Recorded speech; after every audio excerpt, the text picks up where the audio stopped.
علی سلام علیکم. السلام علیکم آقای خطاب. و علیکم سلام. خوب هستین سر؟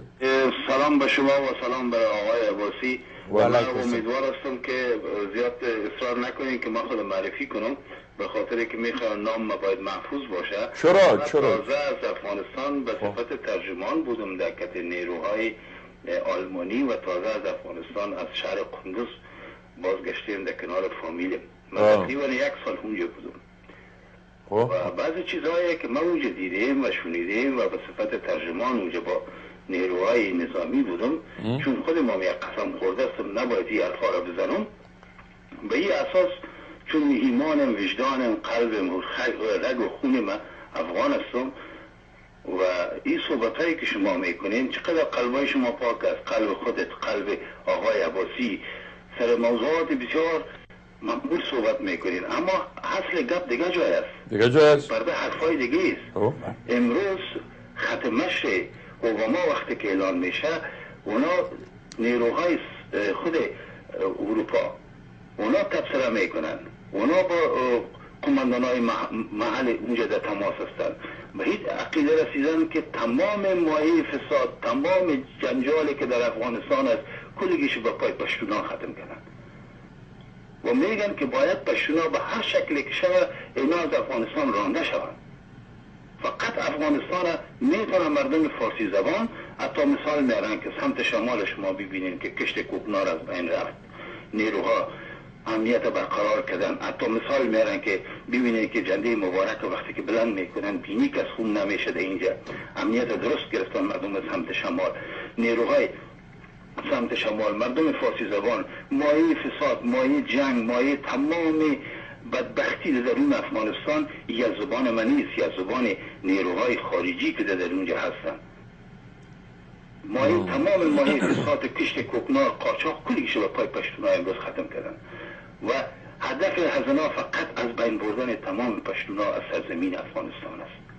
اگر شما خواسته باشه ما اسناد زیاد با خود جمع آوری کرده، میخوایم بغیر از شبکه مستقیم تلویزیونی شما به همراه شما به تماس شما، اگر نمره ما پیش شما آمده لطفا محفوظ نگاه دارین، همراه ما تماس بگیرین، ما شما رو در چی جان میگذارم. خدا حافظ شما. یک کار دیگه کنین، خب اگر خدا معرفی نمیدارین، خب درست به خاطر سکیوریتی و قسم و چیزا خوردین، برای ما تلفن کنین با نمبر سلفون ما که 818 و 253 7295 به این نمبر که روی پرده تلویزیون آمد صحبت کنین و این معلوماتی را که شما ارائه کردین تقریبا مشابه معلومات دیگه کسایی که هم خود معرفی کردن همینجا نشستن و اونایی صحبت میکنه و این تاسف است، همینطور که تفریقه بیانداز و حکومت کن یا هم از بیرون شاید تعمیل شده باشه و هم این برادرای نااهل افغانی ما که وطن خود میفروشن علیه برادر خنجر میکشن، از این چی بد شده میتونه که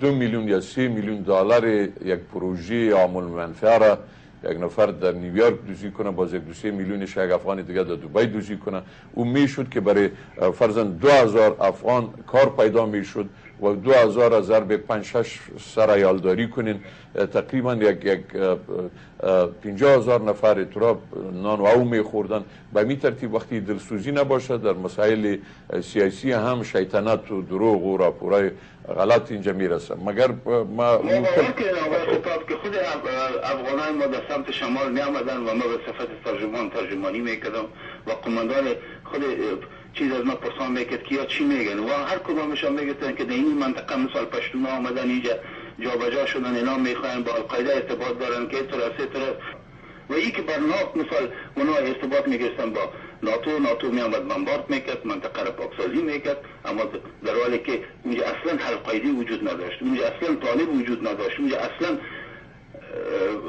نیروی مقاومت وجود نداشت، به خاطر از یا که یا زندگی خود پیش ببرد.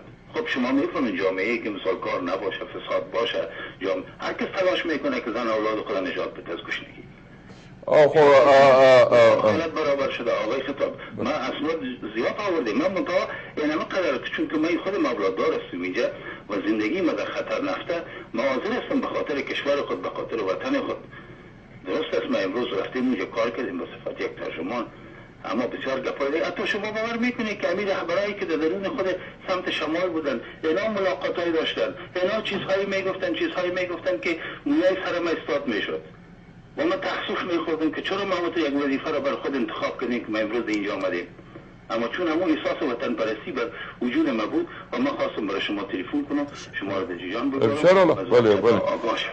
بله اگر افغانستان یک بدن است، یک کشور هست و می تجزیه طلبا و فدرالیسم طلبا که دیروزا می گپ تا بالا شد، اونا شاید میره بسیار دامن بزنه.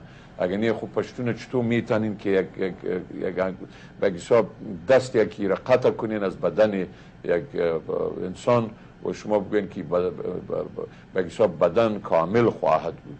پشتون از نیم بدن افغانستان بیشتر هست از نگاه به حساب نمبر و تعداد که اکثریت افغانستان هستند و همه تو